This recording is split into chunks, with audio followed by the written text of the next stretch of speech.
used to it, yeah, yeah. But every new experience is one of it.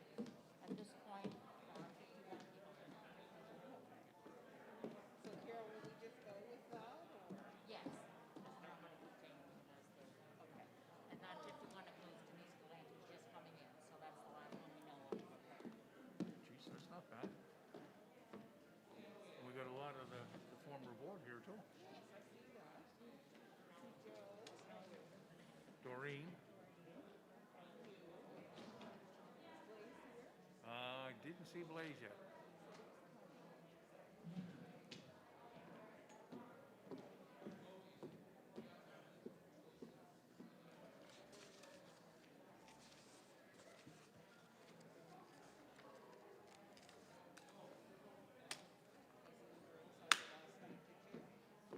Oh yeah.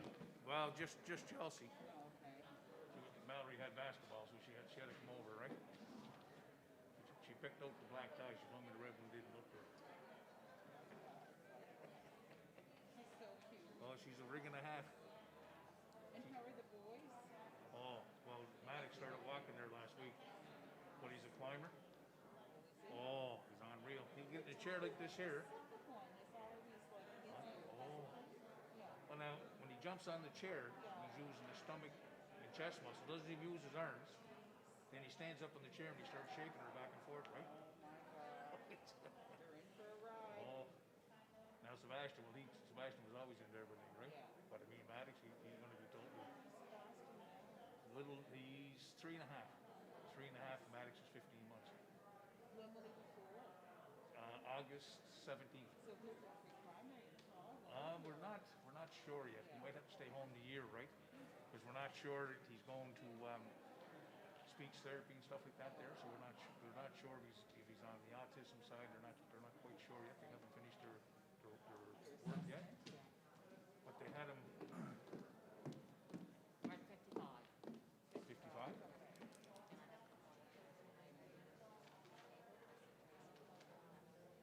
Yeah. That's where they switched their tables. Right. Okay. So they gave him this here test, like obstacles, like squares and everything else. Yeah.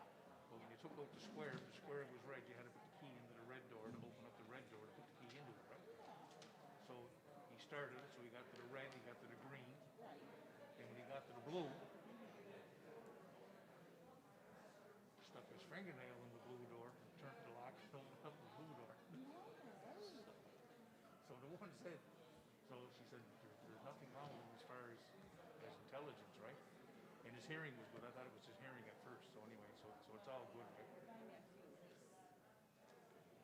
20 now, and he's always bright as a button. It seems to be kind of a social cue kind of perspective, right? And he used to have some things like always have a spoon. He used to find things the last year he liked to spoon and stuff. Yeah, comfort stuff. Right, and he really didn't have a sense of humor. And he took everything literally, but great kid.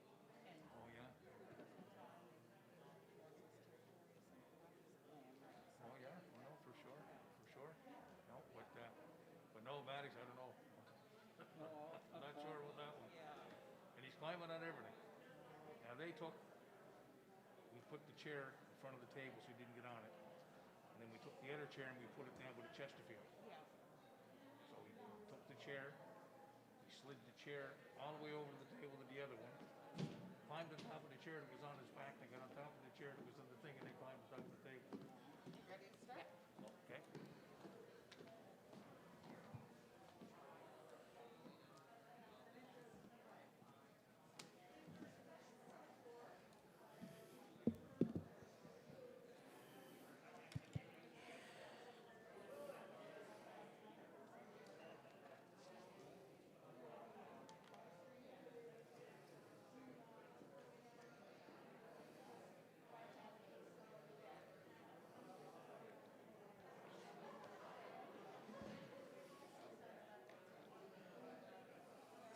We okay to go, Carol?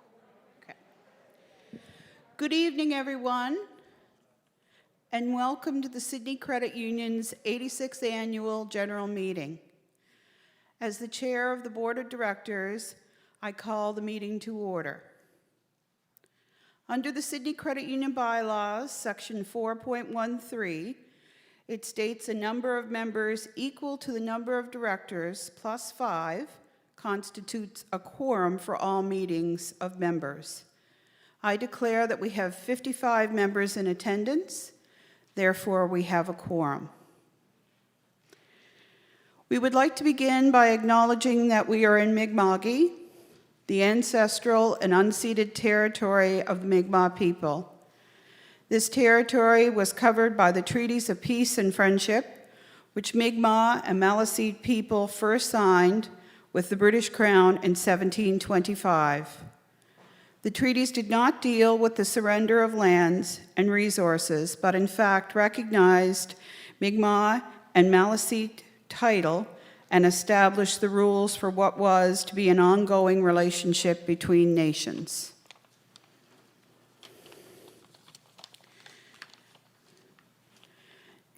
Now I would like for us to share in a period of silence in honor of our deceased members.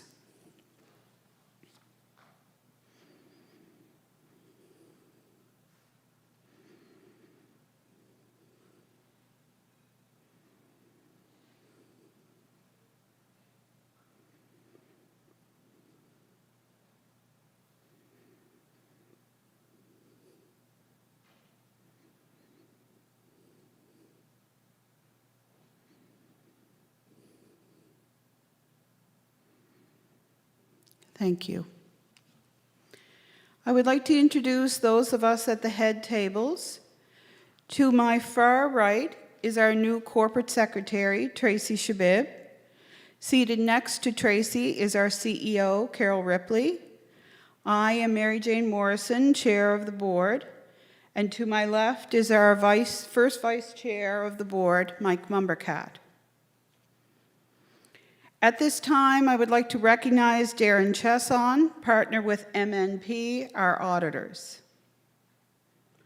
This evening's meeting will be conducted using Robert's Rules of Order, following the Credit Union Bylaws and the Nova Scotia Credit Union Act and regulations where applicable. I also advise our scrutineer for the evening, if needed, will be Karen McNeil, accountant with the Sydney Credit Union. Thank you, Karen. I would ask anyone either moving or seconding a motion to please state your name for the Corporate Secretary for the minutes. It's greatly appreciated as our Corporate Secretary is new and she's not familiar with all of our members. Furthermore, our masks make it more difficult for us to identify any individuals from a distance.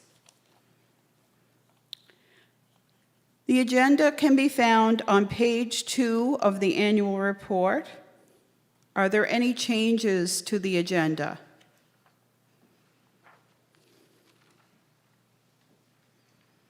Okay, hearing none, can I have a motion to approve the agenda as presented? Joe Legg moves it. Thank you, Joe. And a seconder? Did you get that, Tracy? Could you repeat your name? I'm sorry. Okay, thank you very much. Call for the question. All those in favor say aye. Aye. Those against, nay. Abstentions? Motion is passed. The minutes of the 2020 AGM were available on our website and were made available at all 3 branches for the past week. Can I have a motion to approve the minutes of the 2020 Annual General Meeting? I'll move. Mike Bartlett. Mike Bartlett, thank you. And a seconder? Sarah McCachran is our seconder. Thank you. Call for the question. All those in favor, say aye. Those against, nay. Abstentions? Motion passed. Thank you. Is there any business arising from the minutes that is not already on the agenda? Hearing none, I will now hand over the chair to our first vice chair, Mike Mumbercat. Thank you, Mary Jane. It's my pleasure to introduce Chair Mary Jane Morrison to deliver the report of the Board of Directors.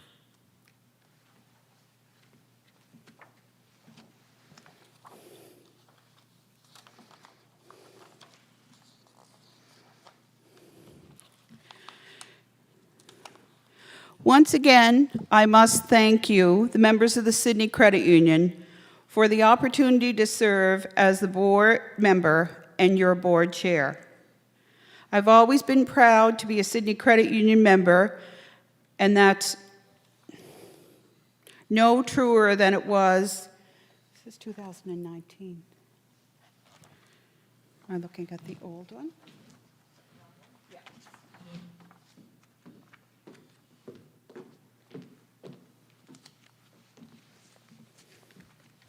Is that the 2020? Perfect, thank you. Sorry about that. That was last year's. I knew it looked familiar. Unprecedented, pivot, quarantine, social distance, PPE, new normal, and the list goes on. It's impossible to reflect on this past year without contemplating all of the new words that we have not only learned, but ones that have become part of our daily vocabulary. When 2020 began, there was discussion about COVID-19 and the potential implications. However, I don't know that most people were aware of the potential long-term effect for many on our daily lives. The economic effect for many was devastating, but the emotional toll is considerably more difficult. Our thoughts are with those who have suffered and who have lost loved ones during this pandemic. 2020 has also brought forward issues of equality and diversity. We must be aware and proactive in our role in this movement to address these inequalities. Sydney Credit Union worked very hard to find ways to support members at this most trying time. This was done through facilitation of programs offered by government, as well as supporting members through difficult times and working out financial plans to support long-term financial health. Our model has always been to support organizations through their development and execution of events.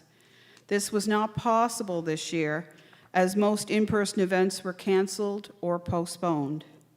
Staff and management continued to work with these organizations, and as a board member, I'm proud to say that they supported in whatever way possible. Staff and management worked so hard to provide service in uncertain times. As always, a member-first mindset was employed, and everyone worked towards providing a safe environment without compromising service standards. As chair, I feel both proud and privileged to be a member of the Sydney Credit Union and a member of the board. We are engaged in moving the organization forward, even in these most challenging times. As an organization, we will continue to evolve and strive towards occupying a space that supports members and the community at large, growing the potential and assisting those that are involved in making the community a better place for all. Thank you for your continued trust in our board. We hope that 2021 provides all of us with a chance to reconnect and to gather together for support and comfort. Take care and be well. Thank you, Mary Jane. Can I have a motion to approve the report of the Board of Directors?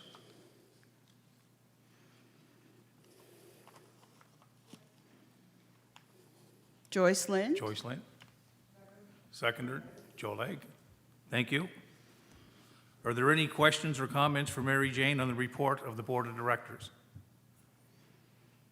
I will now call for the question. All those in favor? Aye. Those against, nay. Abstentions? Motion is passed.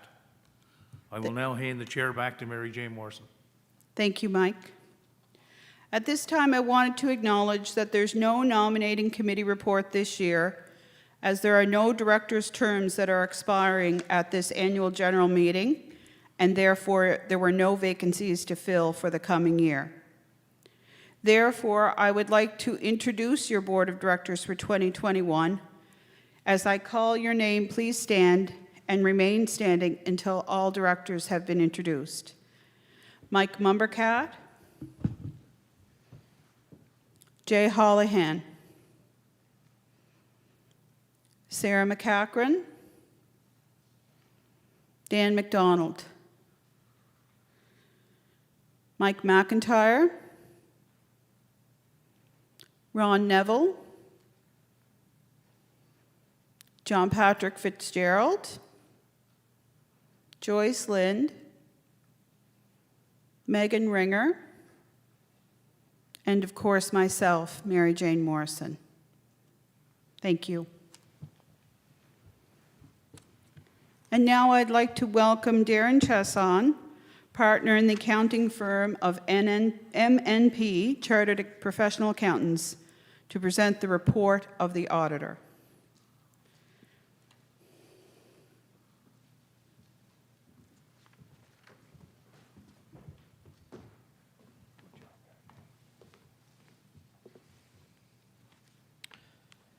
Good evening, everyone. It's my pleasure to report on the audited financial statements of the credit union for the year December 31st, 2020. The full set of financial statements for the credit union are prepared under international standards and were reviewed with your board and approved on March 16th.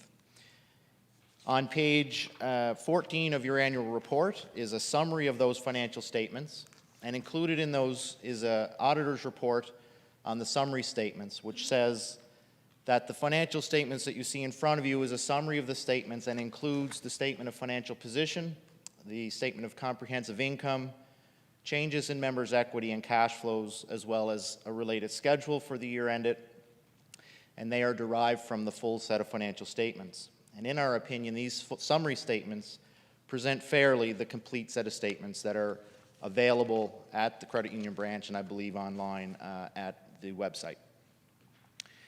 What I'd like to do is just take a moment to highlight the results of the credit union for the year, which I think can be summed up in saying that given the challenges, the credit union was quite successful. On the statement of financial position, where you see the assets, liabilities, and members' equity, you will note significant growth in your assets. That is due to a trend that financial institutions have seen of significant growth in member deposits, an increase of 17.3% for the year for the Sydney Credit Union. These extra deposits that have been brought in have been used in a number of different areas. When you look at the assets, you will see that an additional $1.3 million has been loaned to members. The investment portfolio has grown by $5.8 million, and the remaining cash that has been brought in through deposits is in cash and cash equivalents, and I'll point out that of the $37 million that you see, $13 million is actually investments, but they're short-term and because of the rules have to be reported as cash. The members' equity section is the accumulated equity of the credit union, and after the earnings for the year sits at $22,568,000, which is 9% of your assets, which regulatory requirements require that to be a minimum 5%. So you're well in excess of the required minimum and is a very strong position for the credit union. On the statement of comprehensive income, you'll see the revenues and expenses of the credit union for the year. The top part of the section of the comprehensive income statement reflects a declining rate environment, whereby the income, which is the amount generated on the cash, minus the interest that has been paid out on deposits, gives you what your financial margin. So despite a declining rate, the financial margin has stayed quite stable. And after considering other income and your expenses, income before taxes was $1,979,000. The improvement can largely be attributed to a lot of attention in your provision for loan losses. That was something that was I guess a focus point for management during the year to monitor their lending portfolio, and I think they did a very good job through risk management as well as collection. Income taxes paid of $493,000 resulted in bottom line net income for the credit union of just shy of $1.5 million. The cash flow statement, which is 2 pages past, shows where the cash that I just summarized is included in your financials. Increasing cash and cash equivalents for the year is $28.3 million. Combined with the opening balance gives the credit union a cash balance at December 31st of $37,800,000. That is a 27% liquidity, and again, regulation requires a minimum amount, which is now at 9%, so the credit union is well in excess of the required amounts. The final page of the financial statements provides an overview of the expenses. Some of those are down due to COVID-related reasons, but for the most part, you will see that they're fairly consistent with the prior year. And just to close, I'd like to take one moment to thank Karen McNeil, who's the accountant and works very closely with our auditors, who does a fantastic job in both preparing for us and helping through the audit. So thank you, Karen, and also to all of the staff for all of the attention they give us while we're there. Thank you very much.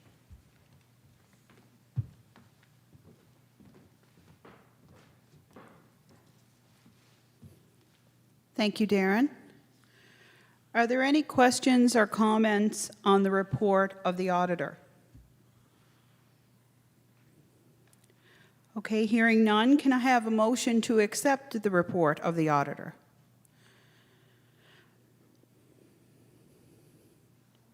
Joyce Lind, and a seconder? Mike Bartlett, thank you. Call for the question. All those in favor say aye. Those against, nay. Abstentions? Motion is passed. Thank you. I would now like to introduce Carol Ripley to present the report of the Chief Executive Officer.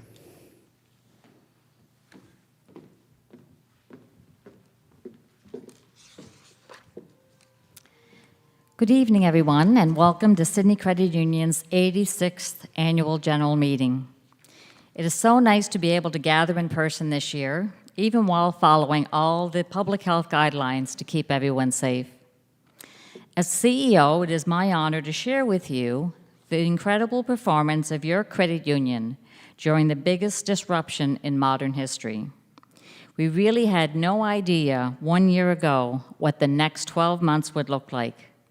I'm proud to say that our community and our credit union did what we needed to do to keep everyone safe.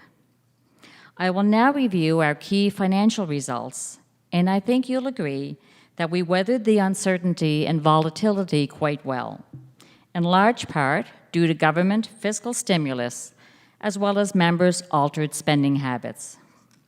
My detailed report can be found in the annual report that was in the bags you received tonight, and it's also available on our website and in our branches. The first statistics I wanted to talk about was our membership. So membership trends are very key to monitor in any year, but volatility during a pandemic is certainly not unexpected. So while our number of new members dropped to 599 in 2010, this was better than expected considering the COVID-19 restrictions. We also closed fewer accounts in 2020 for a total of 945 accounts, which is down from the 1,136 accounts that closed in 2019. So the net result is a decrease of 346 members. Now that's not the turnaround that we'd like to see, but the pandemic certainly had an impact on these numbers and on some of our plans for 2020.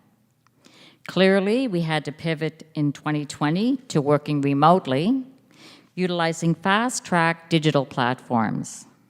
And we still have more work to do to sustain our membership in an increasingly digital landscape.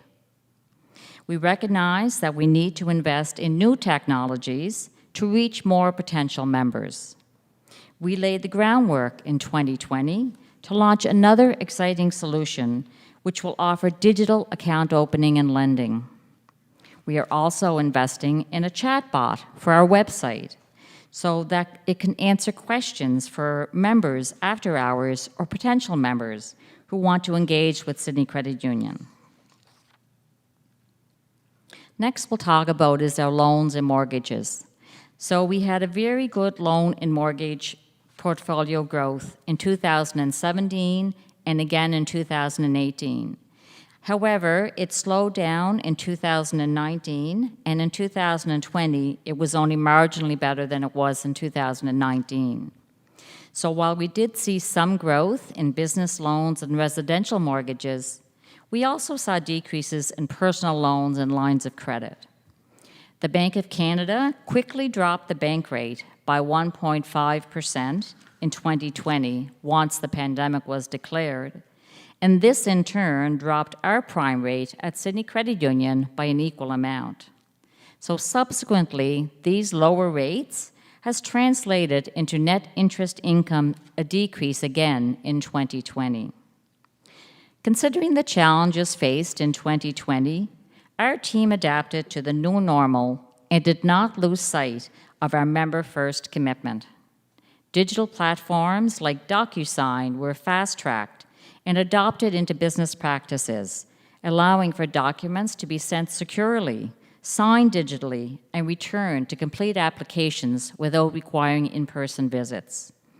This investment will continue to improve our efficiency and also improve response times for members. But it will not prevent us from engaging and enhancing our member relationships and deepening those relationships. Credit granting, however, does remain challenging as consumers and small businesses have become extremely price sensitive and demand for credit is generally down. On the side of deposits, our offering of exceptionally competitive interest rates to our members in late 2018 and 2019 resulted in a significant increase in our deposits in those years. But 2020 was a year like no other. So one of our most notable changes in 2020 was the growth in deposits, surpassing budget by 13% and increasing $33 million in 1 year. So this was attributed to a shift in consumer spending habits, with members staying the blazes home. For one thing, excess monies remained in members' accounts, primarily in checking accounts, where balances increased by 74% year over year in 2020. The average deposit growth from our trend analysis from the past 5 years was about 8%, but in 2020 our deposit growth amounted to 17.3%. Again, due to the reduced spending from our members, along with the government's financial support for both individuals and small businesses. So this means that we are not expecting any liquidity pressure in 2021. Darren mentioned it's at 27% and only needs to be at 9%. However, the challenge we are going to expect to see in 2021 is effectively managing that liquidity to maximize our return on assets, because the interest rates are very low, so it's very difficult to get a high return on those liquid assets.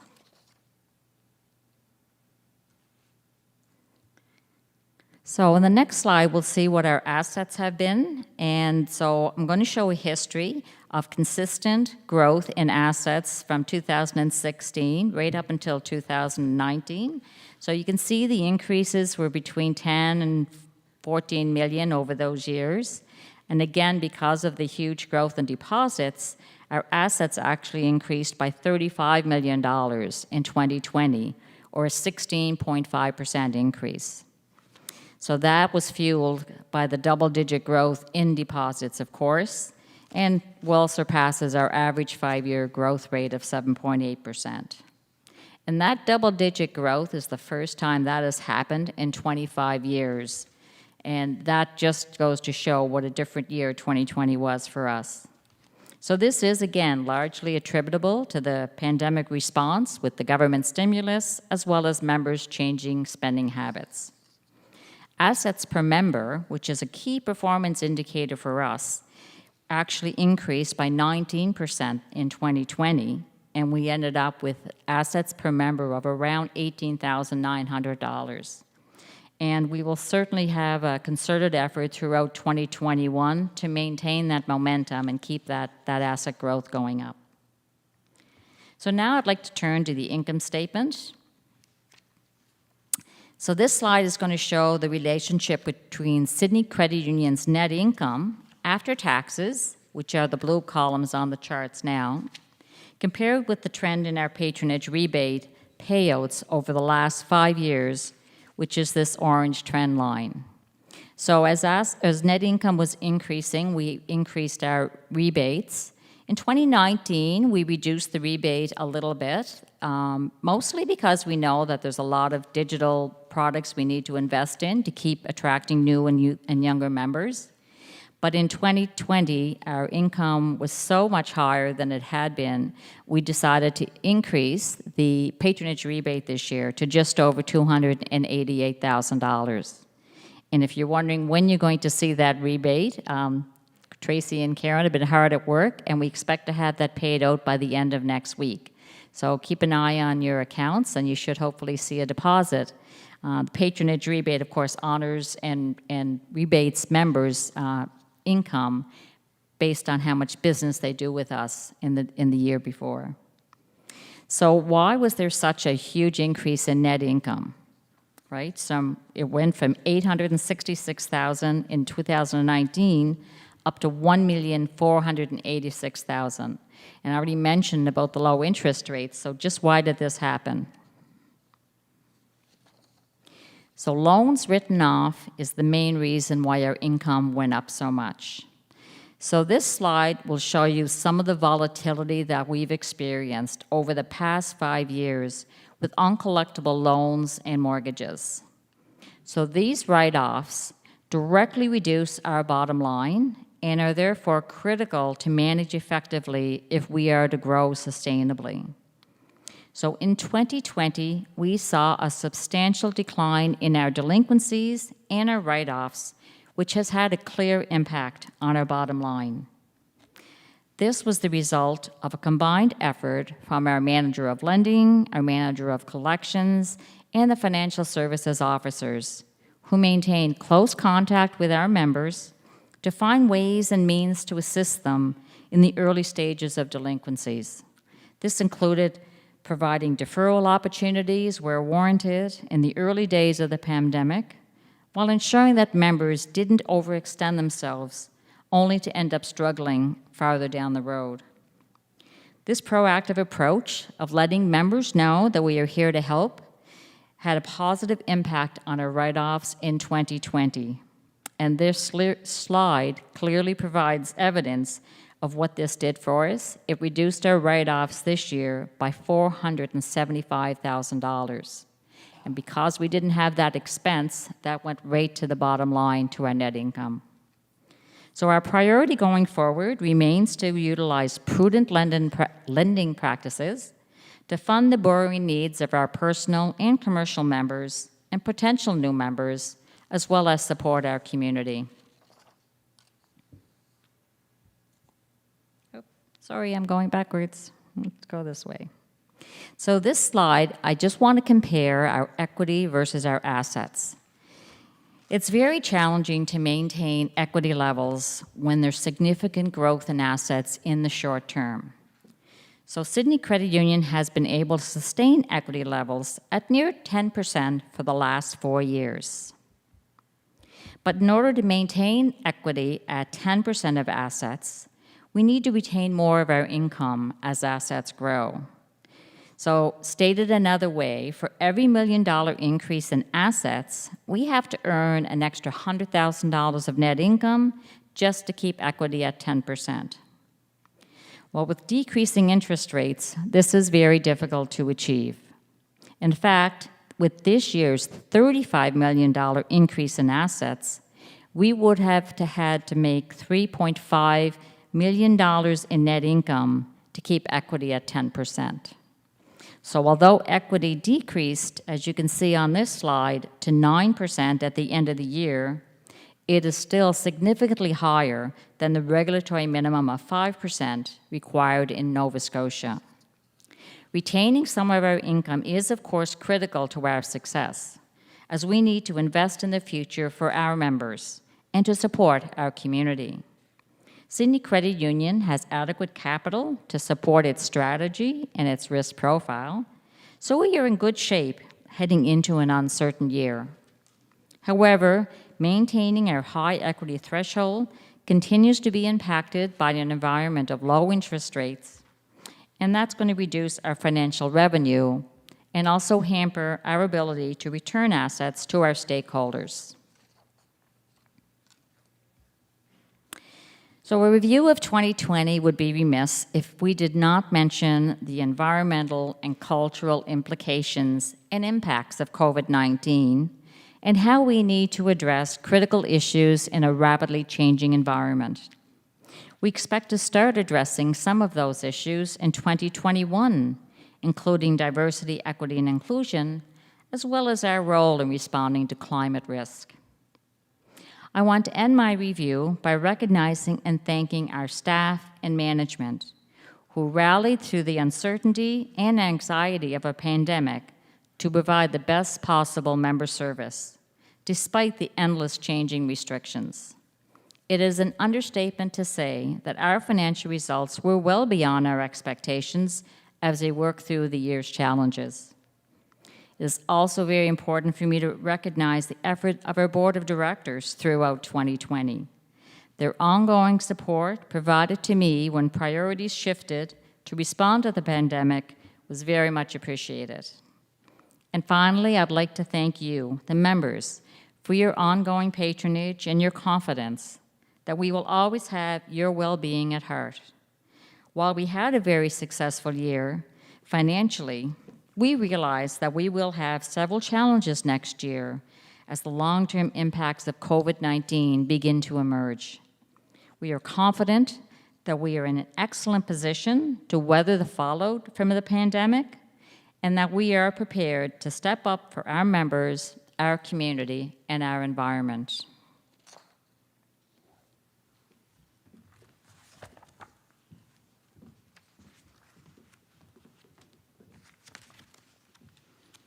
Thank you very much, Carol. Are there any questions for Carol? Okay, hearing none. Can I have a motion to accept the report of the Chief Executive Officer? Okay. Dan McDonald is our mover, and a seconder. Jay Hollahan seconds. Thank you. Call for the question. All those in favor say aye. Those against, nay. Abstentions? Motion is passed. We will now move into new business, and I will call upon Carol Ripley to discuss the proposed bylaw amendments.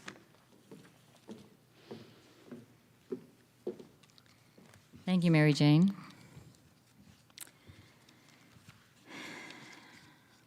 So on October 28th, our members approved revised Sydney Credit Union bylaws that reflected the most recent amendments to the Credit Union Act, which came into effect on July 1st, 2020.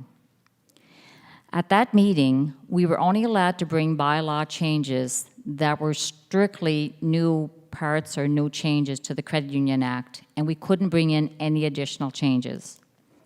After that July 1st, Atlantic Central, who is the trade association credit unions belong to, they came out with new model bylaws, which were updated for credit unions that hadn't been updated in a long time. And these would take into account all the most recent amendments through the Credit Union Act and the regulations. So these model bylaws were intended to provide credit unions with a guide to the statutory minimum requirements for bylaws in accordance with the Nova Scotia Credit Union Act. But in addition, the model bylaws also included standard common sections that are not explicitly required by legislation, yet may serve us well by being included in our bylaws.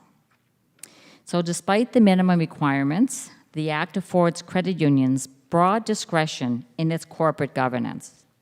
We have attempted to draft these recommended bylaws considering our credit union's culture, our values, and our priorities. To this end, with such broad discretion permitted, these bylaws may not contain every plausible clause permitted or imagined. I will go through the bylaw slides relatively quickly because there are quite a few. So if you have, at any time, have a question, please interrupt me, come up to the mic and speak or raise your hand. If I'm going too fast, give me a big wave, hard to see with the lights, or holler to me to slow down. There are quite a few pages, and I don't want to bore you to death, but I also don't want to gloss over anything that's important. So I will start at the beginning, and this is the first slide. There are 25 of them. So the first Article 1, definitions and inconsistent provisions. Our current bylaws didn't even have a section on definitions. So these revised bylaws have a new section that lists lots of definitions that are important for us to know. Article 2, the change that was recommended for associate status members is that originally ours said that at no time shall associates exceed 10% of the members of the credit union, but the recommended model is they shouldn't exceed 1/4 of the number of members of the credit union. So we're suggesting that recommendation be taken into our bylaws. Oops. The next one is regarding classes of shares. We didn't have this clause, and we recommend adding it based on the model, and it is that no person shall hold more than 10% of the total number of issued shares of any class. Article 3, that talks about various capitalization and operating standards. The share consideration section, we recommend adding it. I didn't repeat it here. It is in your packages. How effectively this clause means that shares have to be paid for in cash. The share redemption clause, we didn't have one in our regular standards before, and it simply says that shares cannot be redeemed if the credit union is effectively insolvent. And continuing with Article 3, liens on deposits and shares. This section gives the credit union a lien on deposits and shares if there's any indebtedness due to the credit union, and it says that deposits and shares may not be withdrawn or redeemed unless we consent if you owe us and are in default of any lending, any indebtedness. It also says the credit union may apply the deposits and shares to any indebtedness in default, and the exercise of that does not constitute a realization of security. The withdrawal section, again, is new, and it says that members are entitled to withdraw their deposits and accrued interest at any time during normal business hours. However, we may require and are allowed to require 90 days notice unless it's a term deposit, something with a stated term, or unless it's a checking account. Patronage refund section, we had a very small paragraph in our former bylaws that talks about patronage rebate or patronage refund. This section puts a little more meat behind that, but effectively it is simply that, you know, the patronage refund is credited to members, and it's done so through any surplus from operations, and each member is entitled to a share thereof proportionate to the business done by that member with or through the credit union in that fiscal year, as computed by the directors at a rate approved by a resolution of the directors. So patronage rebates need to be approved by directors annually. A new section is added talking about members calling meetings, and it says that if a member or if members requisition a meeting from the board of directors and they don't comply, then the members can call the meeting at on their own time, and they could submit their expenses for calling such meeting to the credit union and would need to be reimbursed. There's a new section as well that says the superintendent of credit unions in our province can call a meeting basically at any time that they want to. If we're not calling a meeting, or even if we're calling a meeting, they could call their own. And also they can change what is considered to be a quorum for those meetings that they call. Superintendent has pretty broad powers in our province for sure. Another clause change, it's actually more of an expansion, is around enacting, amending, or repealing bylaws. So just as we are doing tonight, we are amending our bylaws. So this section says that a bylaw may be enacted, amended, or repealed if approved by a special resolution, and a special resolution requires a 2/3 majority in order to pass. And the only time you don't need to have a 2/3 majority is if we sent out a notice of the bylaw change to every single member before this meeting.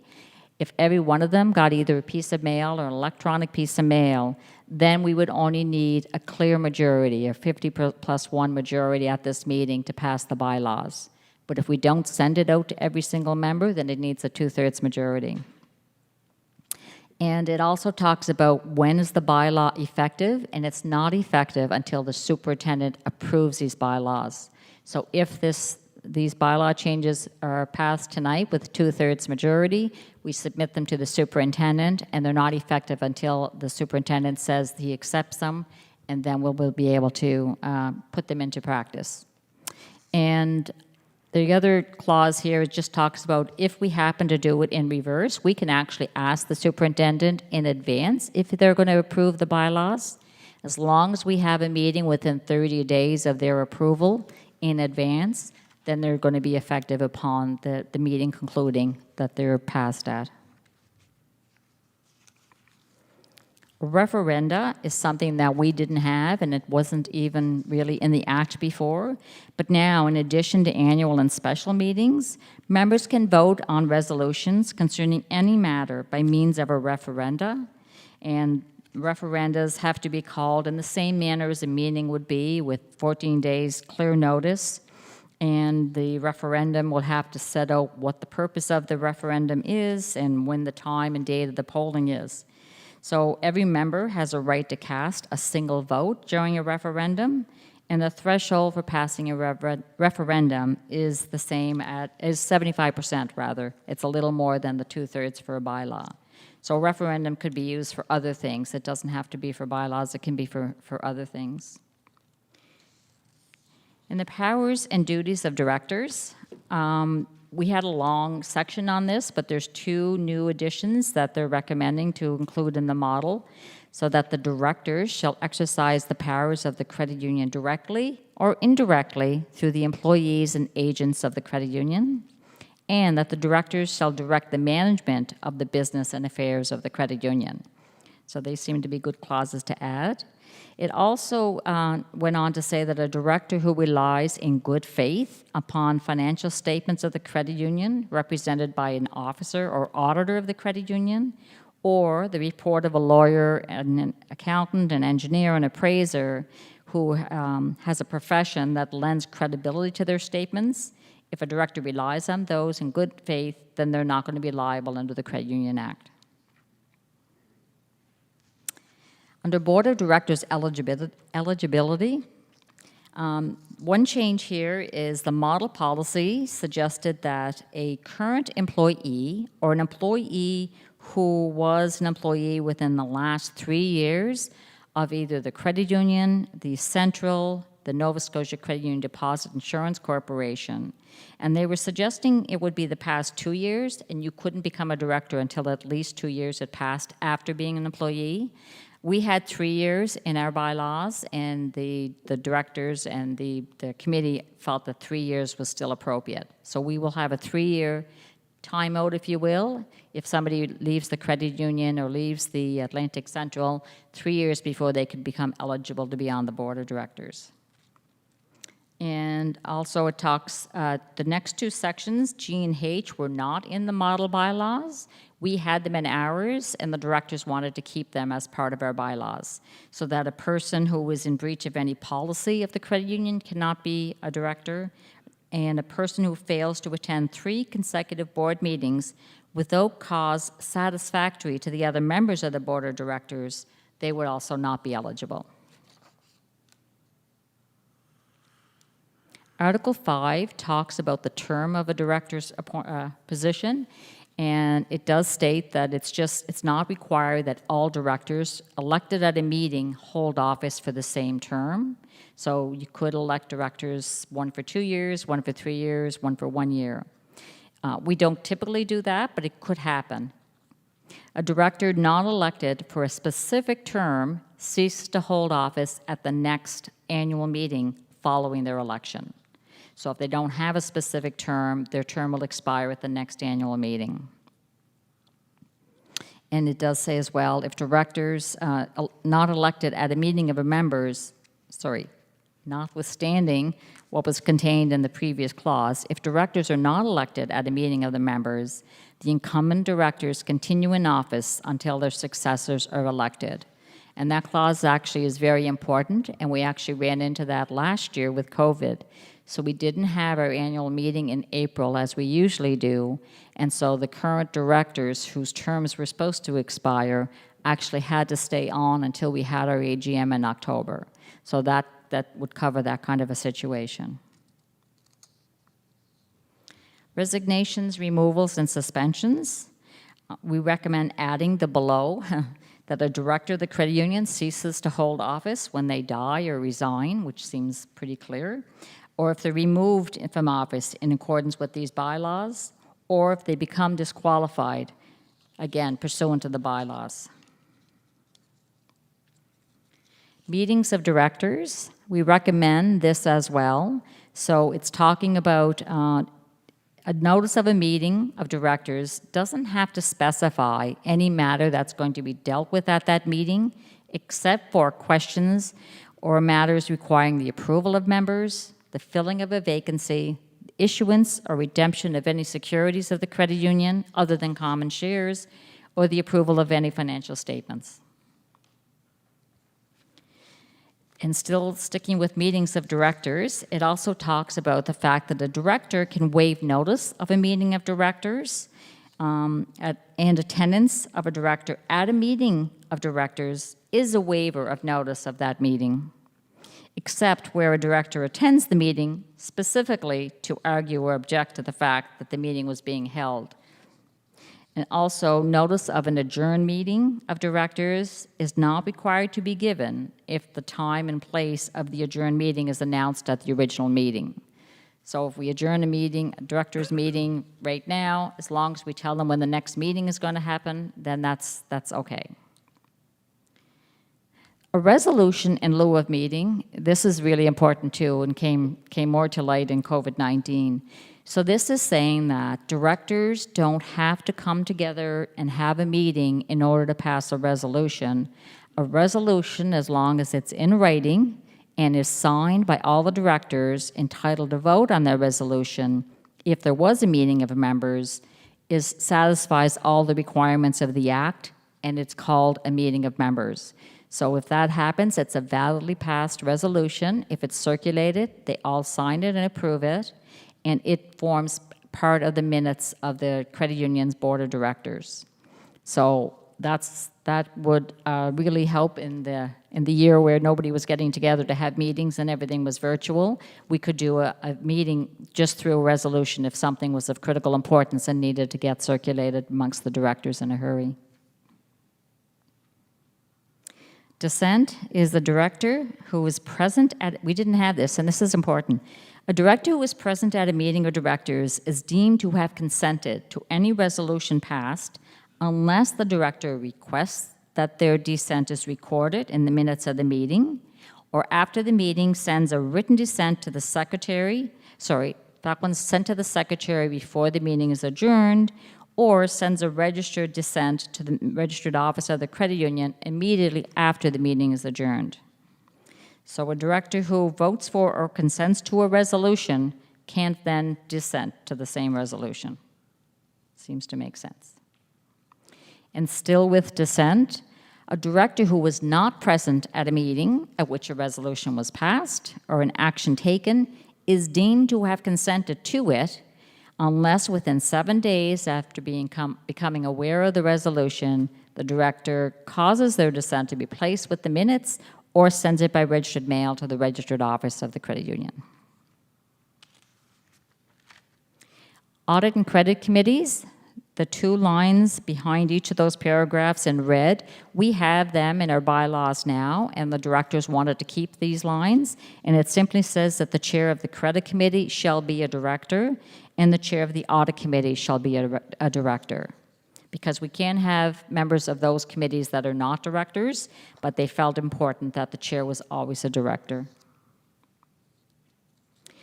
A duty of care of directors and officers, I won't read this one, but this one basically is saying what the duty of care is for directors and that they have a very strong duty of care. And this clause really just puts it into words and makes it quite clear what their responsibilities are as a director. Another new section is a conflict of interest section, and it's interest in a material contract. And we do have, of course, a code of conduct, and all directors sign off on it annually. But this section talks about the fact that if a director was either himself or herself or a company they were involved in wanted to have a contract with the credit union to provide some kind of a service or a product, that's okay as long as they declare their conflict, as long as they don't vote on it, and as long as they don't, they abstain from any voting on it, and it's disclosed to all the other directors. And furthermore, that contract has to follow very specific rules around no preferential treatment, that it's disclosed, that they don't vote on it, and also acknowledging that a court could determine that proper procedures were not followed and overturn that contract, and it would not stand if that happened. We're almost done. A section on the auditor, and this is about filling a vacancy. So if for any reason our auditor had to resign their position, that this would allow the directors to fill that vacancy in the office of the auditor. The Article 11 is a section about notice, and this one is talking about if notice is required to be sent in these bylaws, it may be sent electronically to the person at the latest electronic mail address that were in the records of the credit union. It could be sent also by prepaid mail, or it could be delivered personally to the person at the last address that we have on record. And in the case of a director, to the latest address of the director as shown in the records of the credit union. The next section talks about deemed receipt. So a notice or document mailed in accordance with the previous section is deemed to have been received by the person as long as they, in the time frame you would expect ordinary mail to arrive, unless there are grounds for believing that they did not receive the notice. And it also, if mail is sent to a member at the last address that we have on record, and it's returned on 2 consecutive occasions because they can't find the person, then the credit union is not required to send any further notices, and we are assumed that the person has received notice, even though they're not. If they couldn't find them, there's no way for us to send them anywhere else if we don't know where they are. And one more on notice is deemed receipt. If one of the ways you can give notice is in a newspaper, then the time of publication of the newspaper is deemed receipt. Or if the notice has to be given by posting it in the branch, then the day or the time that you post it is deemed notice received by the members. And the last section is regarding this corporate seal. So it just says that an instrument or an agreement that's executed on behalf of the credit union by a director or an officer is not invalid simply because the corporate seal is not fixed to it. So that's the end of the recommended bylaw changes. I know there's a lot, as I said. I don't feel that there's many that are significant or perhaps controversial even, but I'm certainly open for any questions or if there's any comments that anybody likes to make.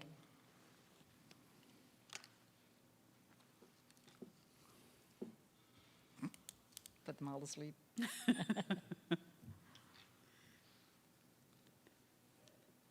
Okay, if there are no questions, then can I have a motion to approve the proposed bylaw changes? Joe Legg moved, and a seconder?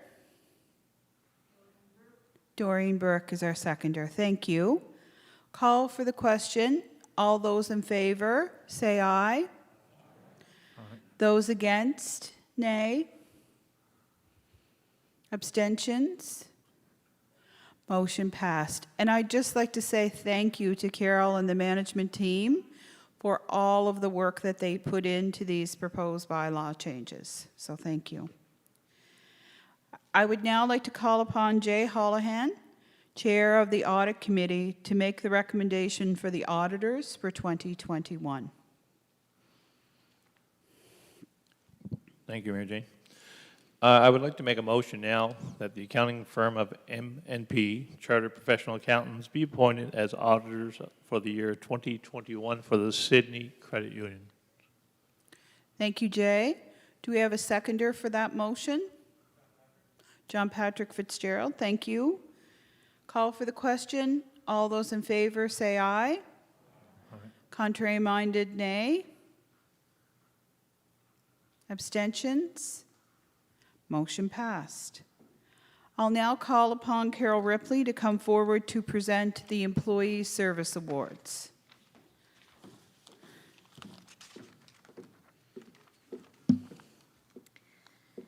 So normally at this time when we do the Employee Service Awards, we get to announce their names and we bring them to the front of the room so they can be acknowledged in front of all the members. But this year with COVID, we didn't feel that that was appropriate. So we'll acknowledge them still, and we'll actually have a little staff meeting in the morning and properly acknowledge them in front of all the staff. So for our Employee Service Awards for 2020, Lindsay McNeil, 5 years with Sydney Credit Union. Matthew Manning, 5 years with Sydney Credit Union. Lisa Antonello LeBlanc, 15 years at Sydney Credit Union. Chris McPherson, 20 years at Sydney Credit Union. And Stephen LeBlanc, 20 years at Sydney Credit Union. So we want to thank them for their service, and we will give them their certificates in the morning.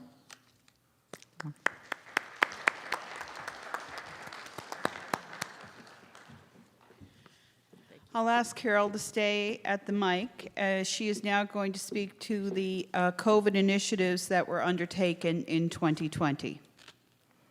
So just wanted to highlight a couple of the things that we did in 2020. It certainly wasn't our normal year about supporting community and going out to events. Most events were canceled or went online. But we did have a few initiatives that were COVID related and also really supported local. So I just wanted to talk about them briefly. So Loyal to Local Challenge was our first initiative. And this one was something that actually was initiated through our Atlantic Central, who I mentioned before is our trade association. And what they decided to do is they actually gave $25 to every credit union employee in the Atlantic provinces. So every single employee received $25 from Atlantic Central, and the purpose of that was to support local, to use that $25 to support a local organization or a local business. And Sydney Credit Union thought that was such a great idea that we matched the $25 that Atlantic Central gave them, and we gave our employees another $25. So all of our employees got $50, which they then promptly turned around and spent locally and helped support some of the small businesses or the charities or organizations that were struggling during the COVID shutdown when business was down. The next initiative was something we called, or we didn't do it, Step Up for Local. The Chamber of Commerce Cape Breton Chamber of Commerce had this initiative, and this again was trying to support local entrepreneurs and local small businesses. So they encouraged everyone to step up for local and to make sure when you were spending that dollar, you're buying that meal, that you tried to support some local business person that was trying to make a living through a tough time during COVID-19. So we took part in that campaign and supported shopping local. And the last initiative was similar to the first one. So this is called Pay It Forward. And again, this was initiated through the Atlantic Credit Union system. So Atlantic Central, again, gave all credit union employees $25 around the Christmas time frame. And our credit union matched that $25. So our 50 employees had $50 each.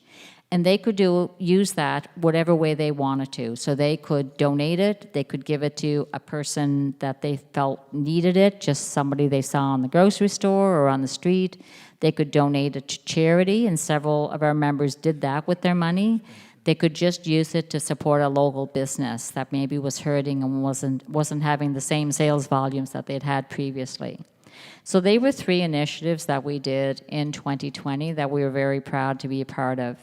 I will say the board of directors also at the end of the year made some extraordinary donations that we don't typically do at the end of the year.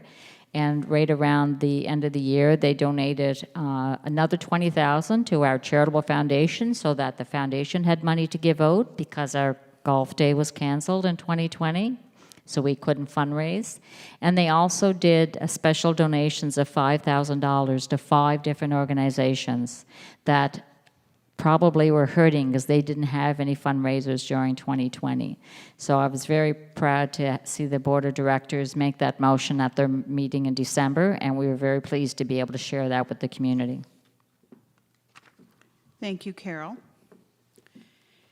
Is there any other new business?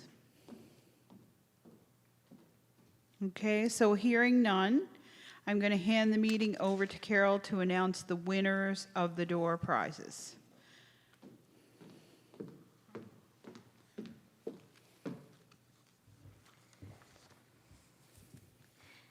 So again, for 2020, things were a little different. It's a tough year, and we didn't want to go and ask a lot of businesses to give door prizes. So we have a much smaller group of prizes this year, and we also couldn't do the usual coming up to the front, drawing the prizes, and people walking around and handing them out. So we have a few prizes, and the prizes are on the table to your left, my right. And I would really like to thank the donors who have so graciously provided these door prizes. So I'm going to reveal the winners of these prizes, and when the meeting is over, if you just want to go over to the side table and pick up your prize, there'll be a staff member there to help you. So our first winner was, the item is actually, oops, there we go, a slate rock cheese server, and this was donated by Cumis. And the winner of that was Carol Lee Kerrigan. Our next item is a $50 gas card, and this was donated by Denise Gallant at Applied Wealth Strategies. And the winner of that, Hugh McKinnon. There was a zip knit jacket, I think that's a tongue twister, donated by League Data, and the winner of that is Ian McIntosh. We have a $50 gift certificate for McKillop's Flowers, and that was donated, of course, by McKillop's Flowers, and the winner of that is Marva Handspiker. The next item is another $50 gas card. This one was donated by Mackie McLeod with Applied Wealth Strategies, and the winner of that is Elizabeth Murphy. The next item is a Storm Tech hoodie, and this was donated by League Data. And the winner of that item was Dan McDonald. And the final item is the big one, the 50-inch 4K Roku TV. I don't even know how to say it. And the winner of the TV, which was donated by Roy Milley from KW Select Realty, is Chris Parsons. So congratulations to all the winners. Thank you, Carol. So again, some changes in our meeting style. So due to the public health protocols that we have to follow, we're unable to offer you a time to gather and enjoy our buffet lunch this evening, which is something that we normally do. So in lieu of that, in your bags, you will find a $20 voucher to a select number of Sydney Credit Union member restaurants. And they will expire in 3 weeks' time, so make sure that you have a meal out on the Sydney Credit Union before it's too late. Okay, we've come to the end of the meeting, so if I can have a motion to adjourn. John Patrick? Hugh is here too, he's our regular. Okay, so the motion is passed. The meeting is adjourned at 8:09 p.m. Thank you very much.